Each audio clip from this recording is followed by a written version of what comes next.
안녕하세요, 여러분. 100% 국어입니다. 반갑습니다. 세 번째 시간이고요. 마지막 시간이기도 합니다. 시작하기 전에 제가 며칠 전에 감기에 걸려서 목소리가 통 나오지 않았는데 여러분 드디어 이제 나오기 시작했습니다. 네, 그런데 미리 양해를 구하고자 합니다. 목소리가 좀 탁하죠. 네, 이 점에 대해서 양해 말씀 부탁드립니다. 자, 그러면 시작해 볼게요. 먼저 금수입니다. 금수할 때 금자가요, 새금입니다. 새. 그리고 수가 짐승수예요. 새니까요, 날아다니는 짐승, 그리고 기어다니는 짐승, 모든 짐승을 아울러 이르는 말인데요. 시에서 쓰일 때는 주로 인간과 사람과 대비되는 의미로 쓰인다라고 보시면 되겠습니다. 그 다음에 세속은 속된 사회, 비슷한 말로 속세가 있습니다. 두 가지는 혼용해서 섞어서 이제 쓰이고 있는데요. 자연과 대비되는 공간으로 보시면 됩니다. 자연이 때묻지 않은 공간이라면 세상 사람들이 살아가는 공간인 세속 또는 속세라는 공간은 좀 속된 곳, 때묻은 곳, 좀 부정적인 의미로 쓰이는 경우가 많다. 이렇게 알아두시고요. 그 다음에 시비는 옳고 그름입니다. 그냥 사전을 찾으면 옳고 그름이에요. 그런데 시에서는 누가 옳으냐, 누가 그르냐 이런 걸 따지는 말다툼입니다. 그리고요, 사실 이 시비는 이제 한자어고요. 이거 말고 다른 한자로서 살인문을 의미하는 시비와는 좀 다르니까 문맥으로 구분하시면 돼요. 예를 들어서 시비를 열지 마라. 시비를 열지 마라 라고 하면 이때는 살인문을 가리킨다 라고 보시면 됩니다. 세속의 시비 이렇게 예문에서 볼 거예요. 이럴 때는 그 사회에서 사람들이 옳다 그르다 하면서 따지는 그런 말다툼 또는 옳고 그름 이렇게 보시면 됩니다. 자, 그러면 바로 예문 보십시다. 정훈의 우활가입니다. 어머나, 그런데 노래가 벌써부터 우활이에요. 가는 노래 같자니까 우활 노래 이런 뜻인데 사실 우활이란 단어는 많이 쓰입니다. 우활이란 단어는요, 어리석다라는 뜻이에요. 그러면 어리석은 노래 이런 뜻이에요. 어떤 어리석음이냐 하면 세상 물정을 잘 모르는 그런 어리석음을 가리킵니다. 자, 예문 바로 보실게요. 이봐 번님네야. 번님네가 청자가 되겠습니다. 청자. 이렇게 어떤 노래들은요, 청자를 먼저 설정하고 들어가요. 주거니 받거니 대화를 주고받는지 한번 보십시다 했더니 쭉 봤더니 번님이 말하지는 않습니다. 그래서 그냥 번님네야 이렇게 부르고 자기 할 말을 하고 있습니다. 보실게요. 우월한 말 들어보소 이렇게 본인의 말을 어리석다라고 얘기하고 있어요. 왜 그런가 봤더니 내가 화자니까요. 내가 젊었을 때 우월함이 그지없어. 내가 그냥 어리석은 게 아니라 그지없다라는 말은 끝이 없다라는 뜻이에요. 너무너무 끝도 없이 어리석더라. 왜 그런가 볼게요. 그럼 우린 여기까지 읽고서 여러분 그 상황, 정서, 태도 따라가는 거 아시죠? 화자는 나예요. 나의 상황. 저는요 정말 어리석어요. 그러면 여러분이 이런 말을 들었을 때 왜요? 라고 질문할 수 있겠죠? 그래서 왜 어리석다라고 본인 스스로를 어리석다라고 하시죠? 라고 그 이유를 찾아보도록 하십시다. 이 몸 생겨남이 금수와 다름으로 여러분 이렇게 해요. 아까 금수가 이제 사람과 다른 의미로 쓰인다라고 했는데요. 그럼요. 나는 사람입니다. 사람은 금수와 다르죠. 애친, 경형, 충군, 제장, 내 분수로 여겼더니 이 부분이 뭐냐면 내가 사람인 것은 나는 사람인데 짐승과 다른 사람이기 때문에 사람의 도리, 사람이라면 마땅히 해야 될 본분 이게 뭐냐? 애친, 경영, 충군, 제장입니다. 네, 밑에 보시면 어버이에 대한 사랑, 형에 대한 공경, 임금에 대한 충성, 어른에게 공손함. 근데 사실 생각해 보면요. 사랑할 수 있잖아요. 공경할 수 있잖아요. 공손할 수 있죠. 제일 어려운 건 이게 아닐까. 네. 무슨 말이냐면요. 임금에게 충성하려면 거쳐야 하는 관문이 있어요. 그냥 가서 제가 임금께 충성합니다. 이게 되는 게 아니라 임금께 충을 오롯이 바치기 위해서는 벼슬, 관직에 나아가야만 가능했던 거죠. 그리고 벼슬에 나아가기 위해서는 과거 시험에 합격을 해야만 했겠죠. 어쩌면 이게 늦어진다라고 표현을 했고 그리고 내가 어리석다라고 표현을 했으니 자, 흐름을 따라가 볼게요. 이 사람은 지금 충에 대해서 그리고 사실 충은 효의 확장이었습니다. 그러니까 신체 발부 수지 부모라고 해서 태어나서 머리부터 발끝까지를 온전히 온전히 하는 것이 효의 시작인데요. 그 끝은 나아가서 나라에 공을 세우는 것. 그러면서 우리 가문의 이름을 날리는 것. 이게 효도의 완결이거든요. 끝이거든요. 그러니까 이 사람이 지금 제대로 된 효를 하지 못하고 충을 하지 못하는 이유는 이 과거 시험에 있지 않을까. 또는 벼슬살이를 제대로 하지 못함에 있지 않을까라는 생각을 해봅니다.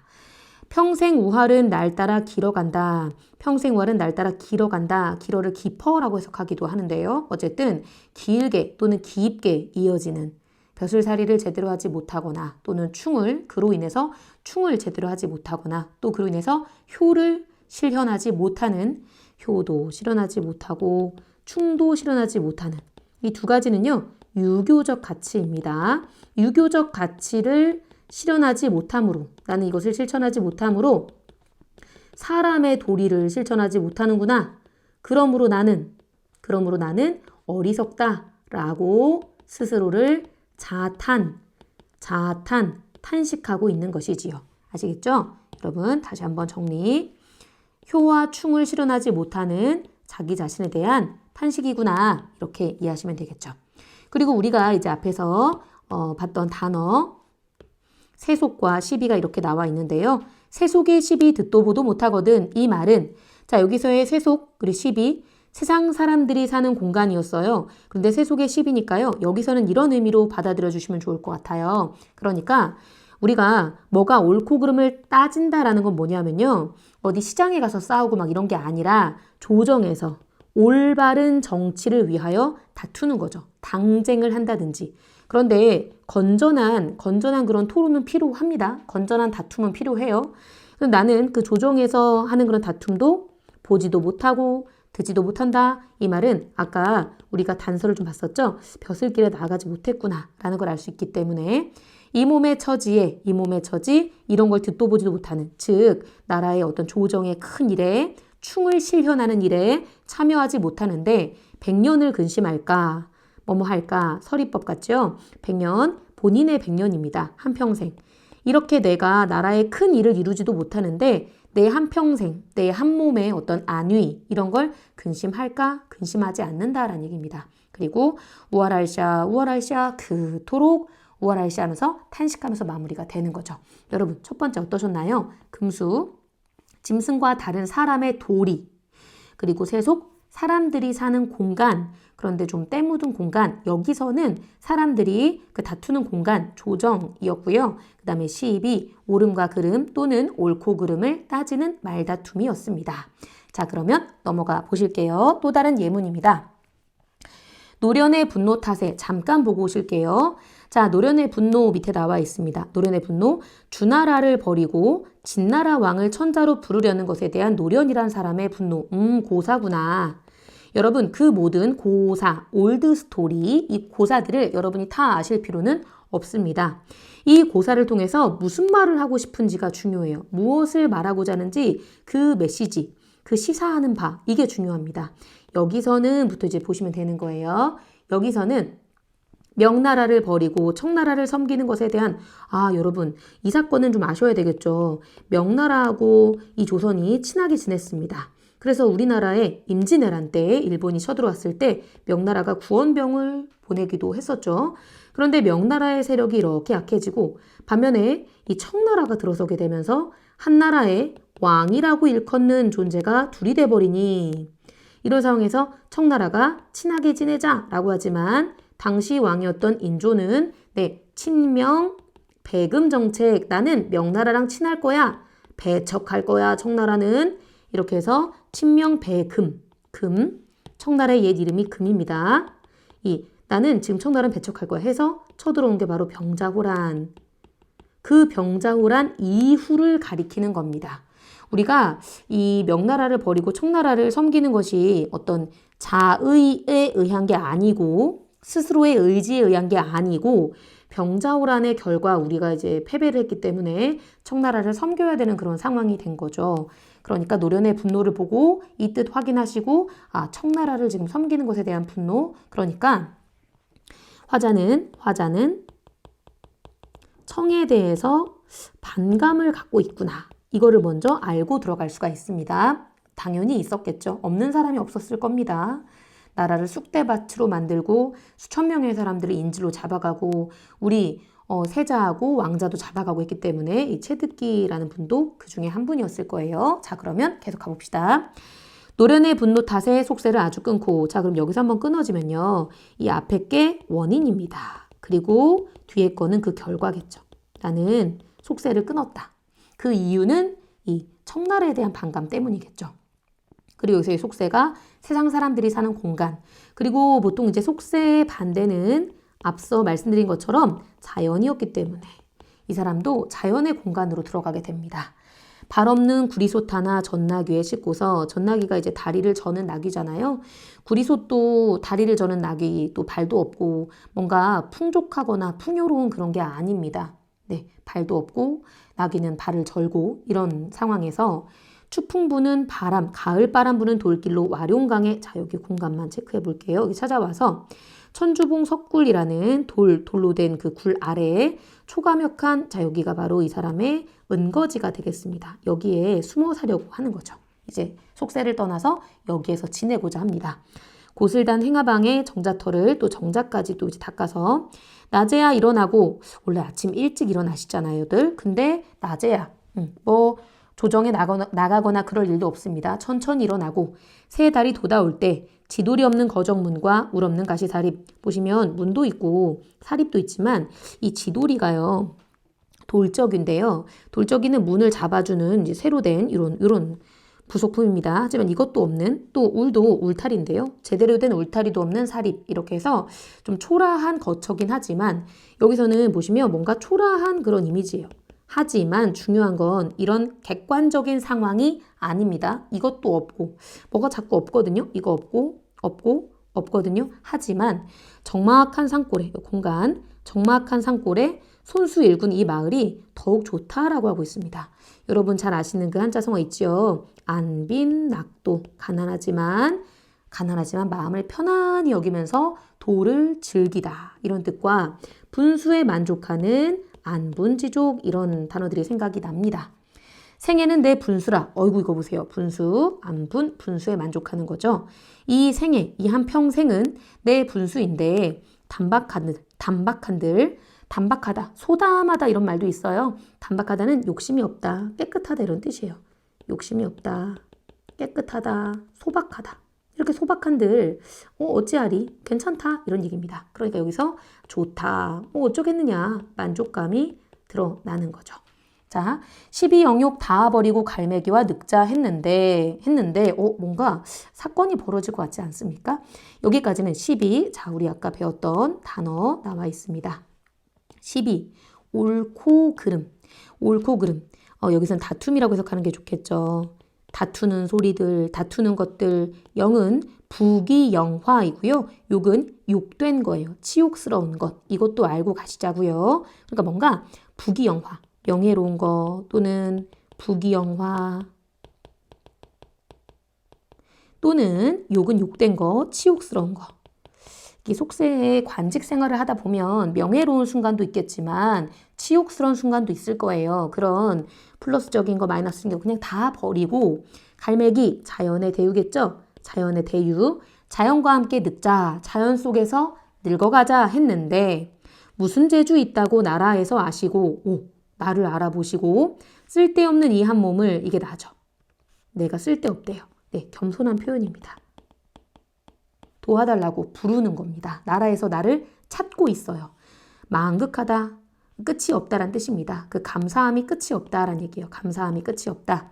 상주 12월에 심양가라 부르시니, 상주 12월에 심양가라, 심양에 가라. 심양은 청나라를 가리키는 거죠.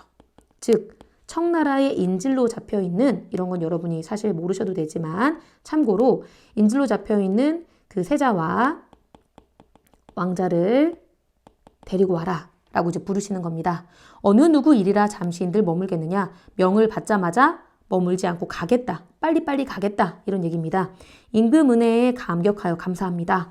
행장은 여행할 때 행자입니다. 장은 장비, 그래서 여행에 여러 가지 준비물이 필요하겠죠. 여행에 그 준비물을 다 갖춰가지고 바삐 갑니다. 3년 입은 옷가지로, 초라하긴 합니다. 3년 입은 옷가지로 이불과 요는 까는 거잖아요. 까는 요와 덮는 이불을 겸해서 이렇게 이제 떠나게 됩니다. 남쪽의 더운 땅도 춥기가 이렇거든. 이 사람이 지금 있는 곳은 상주였어요. 경상도의 상주는 남쪽인데 한겨울 깊은 때에 우리님 계신데 할 때 우리님이 지금 어디 계실까? 우리님이 누굴까? 봤더니 다시금 바라보고 우리님 생각하는데 이국의 겨울 땅을 뉘 땅이라 바라보며 이국은 달을 잊자입니다. 다른 나라니까 바로 청나라입니다. 지금 아까 12월이라고 했잖아요. 청나라의 겨울 달을 누구 땅이라 바라보며 다른 나라 역시 타국 이국 같은 말인데요. 풍상은 바람과 서리입니다. 바람과 서리지만 시련을 가리키는 것이에요. 그래서 그 다른 나라에서 우리나라에서도 아니고 다른 나라에서의 그 시련, 그 추위, 괴로움을 어이그리 겪으셨을까라고 이제 걱정을 하면서 출발을 하고 있는 겁니다. 자, 이렇게 예문까지 보셨고요. 이어서 가보도록 할게요. 이번에는 사대부입니다. 예전에 기출문제에 나온 적이 있어요. 사대부는 사와 대부가 결합한 말인데 사는 선비사자, 선비입니다. 그리고 대부는 관리를 의미합니다. 이렇게 해서 보통 양반, 사대부라고 하면 선비, 학자, 그리고 관리를 모두 포괄하는 말로 알아두시고요. 그 당시에 이제 비문학 지문에 어떻게 나왔냐면 선비가 머무르는 공간은 보통 자연인데 이 자연 속에서 이제 수신, 자기의 몸을 이제 갈고 닦는 몸신이에요. 닦을수입니다. 자기의 몸을 이제 갈고 닦는 거예요. 자기의 마음을 수양하는 겁니다. 이렇게 마음을 수양하고 나서야 나의 마음이 먼저 서고 나서야 수신, 재가, 치국, 평천하입니다. 나의 몸을 바로 세우고 집 가짜입니다. 집을 다스리고 그리고 나라를 다스리고 천하를 태평하게 만들 수 있다는 뜻인데 이때 이 치국 평천하에 해당되는 게 바로 대부의 몫이라고 보시면 되겠습니다. 그래서 선비로서의 그 해야 될 덕목, 먼저 나를 수양하는 것, 그리고 사대부로서 나라에 나아가서 바람직하게 태평천하를 이끄는 것, 이렇게 보시면 돼요. 그 다음은 은거입니다. 세상을 피하여 숨어서 삶 또는 벼슬에서 물러나 한가로이 지내던 일, 이렇게 숨을 은자, 살 거자를 가리킨다라 보시면 됩니다. 그래서 예문을 보시면 그 사족, 제도권 중심부에 있던 사족, 주변부에 있던 사족이 달라서 그 경제적 여건이나 사회적 위상에 큰 차이가 있었다. 제도권 주변부에 놓여있는 사족들은 벼슬이나 명성을 높여 이름을 드러낼 기회를 얻지 못하고 자연에 은거하며 지냈다라고 해서 이렇게 은거 단어 나와 있고요.